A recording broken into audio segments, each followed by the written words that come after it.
Assalamualaikum warahmatullahi wabarakatuh. Selamat sore. Saya lanjutkan pertemuan perkuliahan kita yang kedua daring ya pada sore hari ini terkait kemarin kita membahas tentang basis data NoSQL atau basis data non relasional ya. Nah, biasanya digunakan untuk apa? Salah satunya untuk topik-topik penelitian terkait dengan big data. Maka di pertemuan yang kedua ini saya akan menjelaskan sedikit tentang gambaran analisa ya big data dari big data analytic tool dan aplikasinya. Apa itu big data? Big data adalah istilah untuk digunakan untuk data yang sangat besar dan kompleks yang tidak dapat dikelola ya, baik itu capture, store, manage, dan analyze. Jadi untuk itu maka dengan software dan tool pemrograman database biasa atau konvensional dia tidak mudah untuk pengelolaannya, sehingga tidak cukup dengan SQL biasa saja atau Relational Database Management System ya, RDBMS biasa, sehingga butuh teknologi baru atau tambahan yaitu NoSQL atau Only SQL. Nah, tidak hanya berisi data berstruktur atau relasional, tapi juga mayoritas tidak berstruktur, unstructured data-datanya. Yang dimaksud yang besar itu apanya? Apa yang besar? Berdasarkan dari sumber yang ada, jadi big data itu adalah yang dikatakan besar adalah volumenya, kemudian velocity-nya, dan variety-nya atau keragamannya. Jadi volume data yang super besar ya, kondisi saat ini mulai puluhan terabit hingga puluhan petabit, contohnya adalah FLDB atau DWH. Kemudian dari segi keragaman data itu jenis datanya, variety-nya, jenis data yang sangat beragam, berstruktur, tak berstruktur, setengah berstruktur. Jadi tidak hanya data-data yang berstruktur, tapi ada juga data yang tidak berstruktur atau semi berstruktur. Kemudian dari segi velocity, frekuensi munculnya data dan frekuensi perubahan data tersebut dianggap dalam jumlah besar, contohnya adalah OLTP. Sehingga dari irisan yang dikatakan besar tadi dari segi volume, kemudian jenis datanya, dan frekuensi kemunculannya atau velocity-nya, dia masuk dikatakan untuk menyelesaikan itu, menganalisa data-data itu, maka disebutlah big data. Jadi 3V, 4V, 5V itu yang dimaksud adalah volume, velocity, variety, value, dan veracity. Volume di sini adalah ukuran data yang sangat besar dari sisi jumlah yang mencapai miliaran ya, terabit sampai mungkin triliunan gigabit. Kemudian velocity-nya kecepatan data yang sangat besar dari sisi kemunculan dan perubahannya. Variasinya, variety-nya atau keragaman jenis datanya atau tipe datanya itu sangat banyak. Unstructured, tidak terstruktur, dan multi-structure. Kemudian dari sisi nilai atau value data, nilai yang dihasilkan juga otomatis sangat besar dari sisi manfaatnya, kemudian dalam bentuk uang maupun non-uang. Veracity-nya, kebenaran dan keakuratan informasi yang tidak mudah dipastikan ya, uncertainty, maka bisa saja salah ketik, misalnya ketika kamu menulis cuitan di Twitter, seperti itu. Jadi big volume bertambah secara eksponensial ya, pada 2015 berdasarkan dari sumber wipro.com. Pada 2015 ada 8 zettabyte ya, 8.000 petabyte, 8 juta exabyte, 8 miliar terabyte, sampai 8 triliun gigabyte. Volumenya terus bertambah data-data tersebut. Ini dari sumber ini di beberapa belahan dunia, belahan negara ya. Kemudian big velocity-nya, pertambahannya terkait jumlah kemunculan data itu, pertambahannya Kalau dilihat dari 2011 ya, dari Twitter yang 7 terabit per hari, kemudian Facebook yang 10 terabit per hari. Nah ini pastinya ya, dari YouTube 20 jam per 20 jam ada 20 hours of video upload every minute. Setiap menitnya ada sejumlah 20 video yang terupload. Kemudian dari segi tweet ya, per harinya ada 50 miliar gitu. Nah, dari sisi ini dari sisi big variety-nya kalau dilihat people to people, netizen, virtual komunitas, kemudian virtual community ya, komunitas virtual, kemudian jaringan sosial, kemudian weblog, kemudian ada automasi ini, dan mesin to mesin. Nah, dari situ maka head of dan big data di sini open source framework ya untuk memproses himpunan data yang jumlahnya dalam skala besar itu ada beberapa klaster hardware yang digunakan untuk mengolah data itu.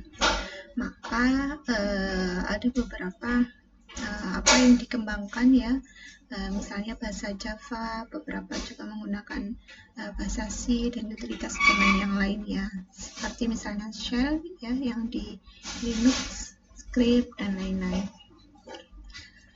Kemudian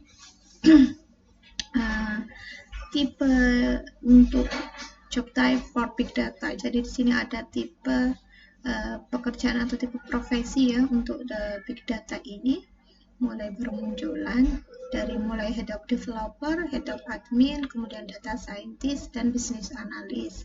Jadi fungsinya apa kalau head of developer di sini?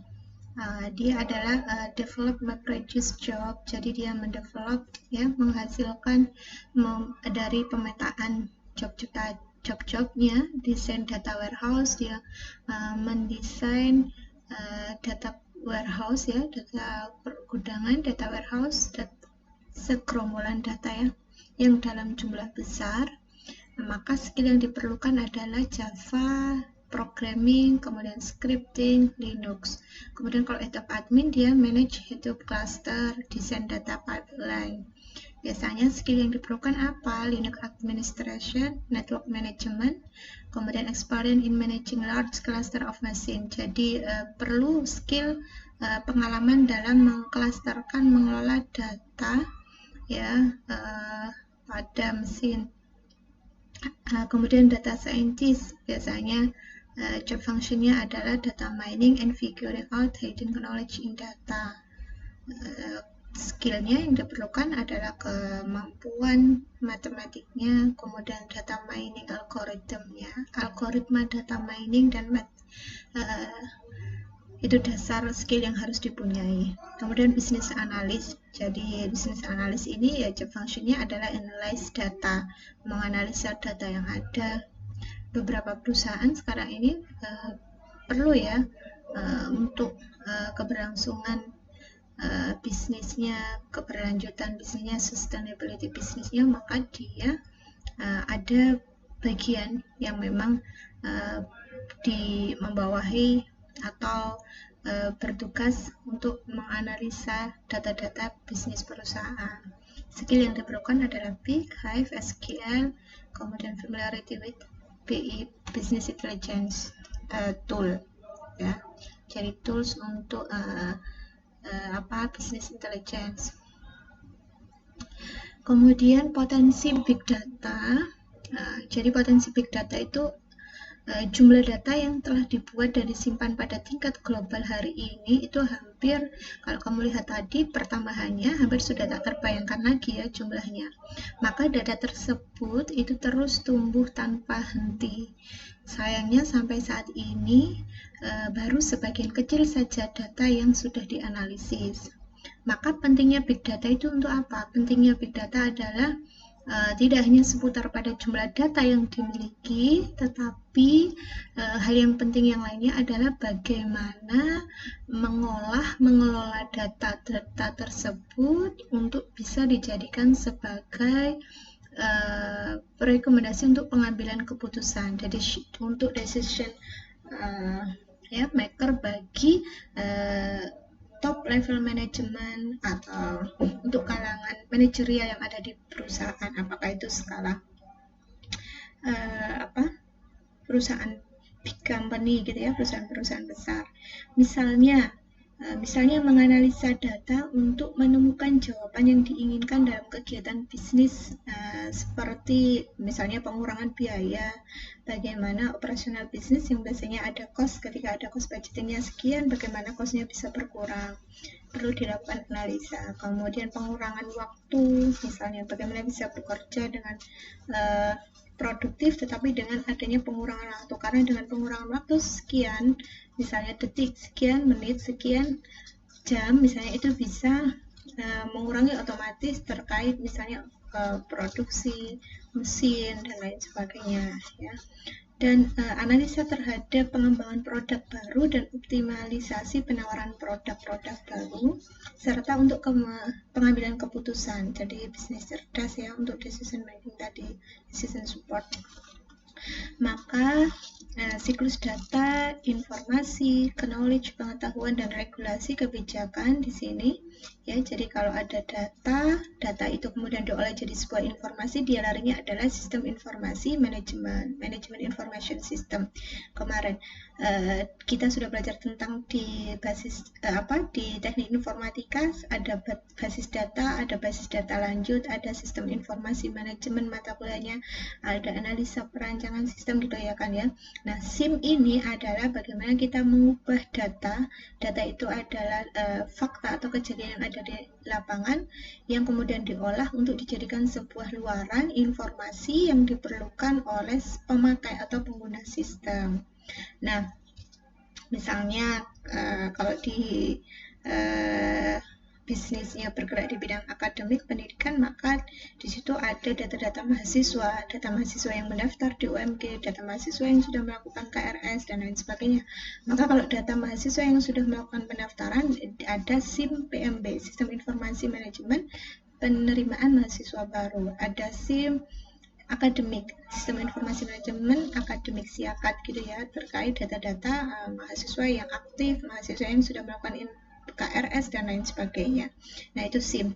Kemudian informasi yang kemudian diolah untuk dijadikan sebuah pengetahuan, knowledge management ya, maka di situ ruang lingkupnya adalah business intelligence atau decision making. Jadi di situ ada decision support system, sistem pengambilan keputusan atau business intelligence gitu ya. Dari informasi itu untuk dijadikan knowledge, dikelola, knowledge management system gitu ya, dikelola untuk dijadikan sebuah decision support system, untuk dijadikan sebuah pengambilan keputusan bagi manajerial atau manajemen perusahaan dalam kebijakan organisasi atau perusahaan untuk regulasi tadi. Ketika sudah jadi regulasi, hasil keputusan tadi, maka dia jadi SOP, standar operasional jadi SOP yang harus diikuti, maka lalu tinggal actionnya ya, tindakannya. Nah,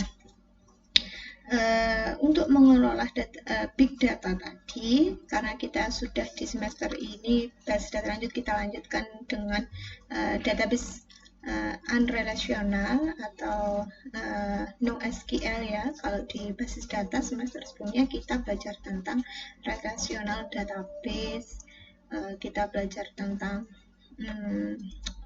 ada istilahnya apa, normalisasi database dan lain sebagainya. Maka di semester ini basis data lanjut lebih mengarahkan bagaimana nanti untuk menganalisa data-data, misalnya itu tadi big data, data warehouse, data mining dan lain sebagainya. Nah, ada beberapa istilah di MongoDB ya yang mirip dengan database relasional seperti MySQL misalnya. Jadi kalau di database SQL atau MySQL itu ada istilah kan database, tabel ya, table, kemudian field atau kolom dan row baris. Maka kalau di database kita gunakan MongoDB, di situ adalah tabelnya itu adalah collection, field atau kolomnya sama, row barisnya adalah dokumen penamaannya. Nah, kalau ini, misalnya ini adalah contoh database yang relational database yang berelasi. Jadi kalau kita mau menyajikan informasi Misalnya ya tentang transaksi. Jadi kita mau menampilkan informasi kode transaksi, tanggal transaksi, kode barang, kemudian jumlah barang yang dibeli, nama barangnya apa, berat barang satuannya itu berapa, harganya berapa. Maka informasi ini itu tidak ketika kita mau menampilkan ini, output ini, informasi ini kita dapatkan dari tabel yang berbeda, tidak dalam satu tabel yang sama. Tetapi dia bisa ditampilkan jadi sebuah informasi dengan cara dijoinkan misalnya. Nah, itu kalau di relational database. Jadi di sini dari tabel barang dan dari tabel transaksi. Kalau tabel barang dia punya kode barang, kolomnya ya, ada kode barang, nama barang, berat barang, dan harga. Kalau di tabel transaksi ada kode transaksi, tanggal transaksinya, maka di sini ada kode barang dan jumlah.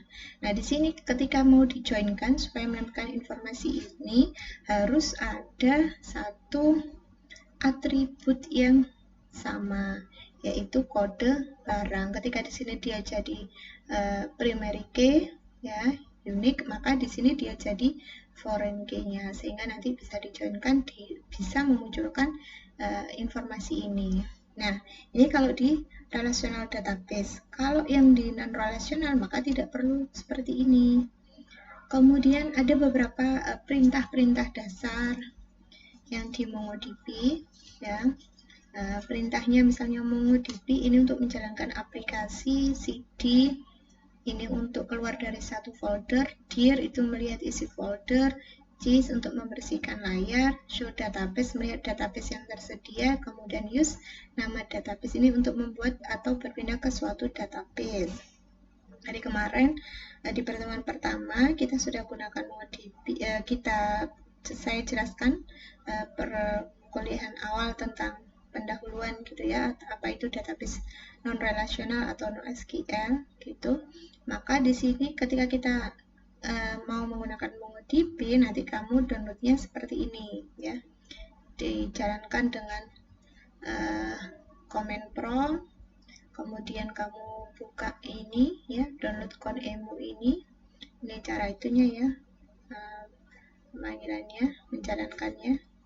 Kemudian kamu download conemu di Google ini ya, kemudian pilih portable, kamu sesuaikan dengan spesifikasi laptop kamu, pilih yang 32 bit atau yang 64 bit.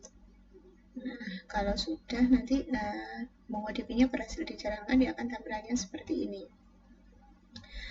Nah, contohnya di sini membuat terminal Mongo. Bila menggunakan CMD, maka cukup buka CMD baru lagi, command prompt yang baru, kemudian panggil MongoDB-nya. Cara manggilnya adalah cd spasi bin, kemudian nanti tinggal diklik Mongo. Nah, nanti keluar ini manggilnya. Tampilannya seperti ini. Kemudian kembali ke halaman command prompt yang pertama, ya. Otomatis dia akan membuka database-nya sendiri seperti ini. Nah, MongoDB internal client. Ini ya. Kemudian kalau mau membuat database baru di MongoDB, maka kamu cukup membuka command prompt yang kedua, ketik use, misalnya nama DB-nya adalah dbdini. Ya, use dbdini, switch to dbdini. Jadi berhasil masuk ke database dbdini, maka muncul. Nah, tampilkan database. Kalau mau menampilkan database-nya, klik show spasi dbs. Maka nanti akan keluar. Nah, kalau mau menginsertkan data di situ, ya tinggal ini, insert database, dbdini, insert. Jika muncul, nanti dia keluar seperti ini, berhasil ditambahkan. Tampilkan database. Nah, ini membuka terminal Mongo-nya.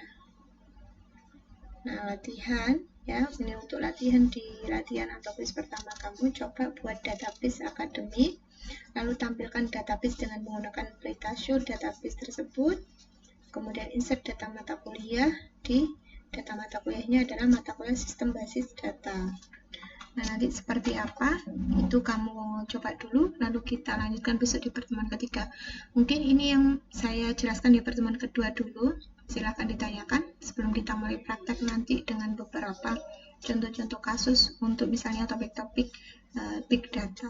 Saya akhiri, Assalamualaikum warahmatullahi wabarakatuh. Oh ya, tambahan kalau ada yang belum difahami dan mau ditanyakan silahkan tuliskan di kolom komentar, atau bisa juga WA pribadi ke saya, atau bisa juga menulis di message chat yang ada di e-learning kita ya di sepada.mg.ac.id. Saya akhiri, Assalamualaikum warahmatullahi wabarakatuh.